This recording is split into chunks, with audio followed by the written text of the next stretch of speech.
Shalom Bapak Ibu dan Saudaraku yang dikasihi Tuhan. Mari kita bersama menikmati teh hangat.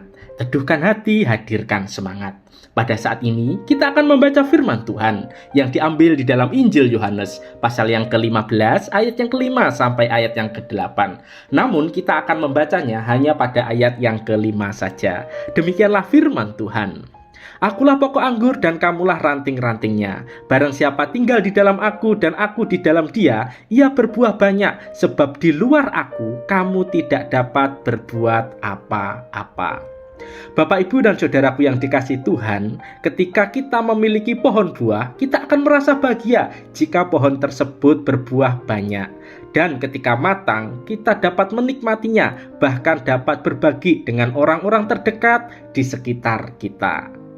Untuk menghasilkan buah yang baik dan matang, sebatang pohon memerlukan beberapa hal penting seperti usia tumbuhan, varietas pohon, asupan gizi dalam tanah, waktu, suhu, dan cuaca yang baik. Sehingga dari pohon yang baik akan menghasilkan buah yang baik juga. Jika tidak, pohon tersebut tidak akan menghasilkan buah yang maksimal.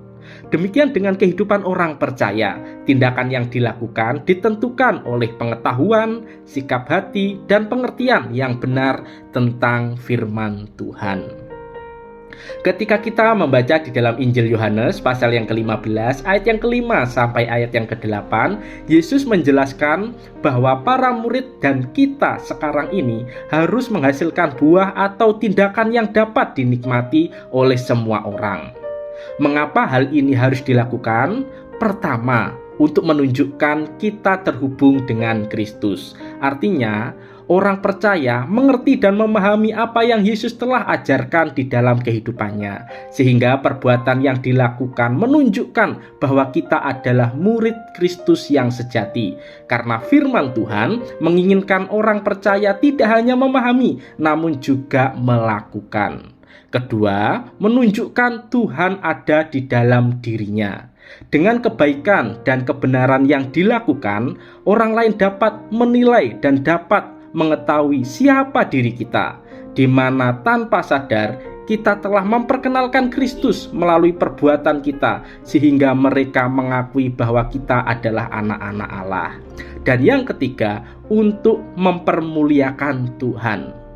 Tujuan kita melakukan kebaikan dan kebenaran bukan supaya kita dipuji orang atau supaya Tuhan memberkati lebih banyak lagi, melainkan karena Tuhan lebih dulu baik dan melakukan kebenaran bagi kita, maka kita melakukan kebaikan dan kebenaran kepada orang lain sebagai respon kasih kita kepada Tuhan.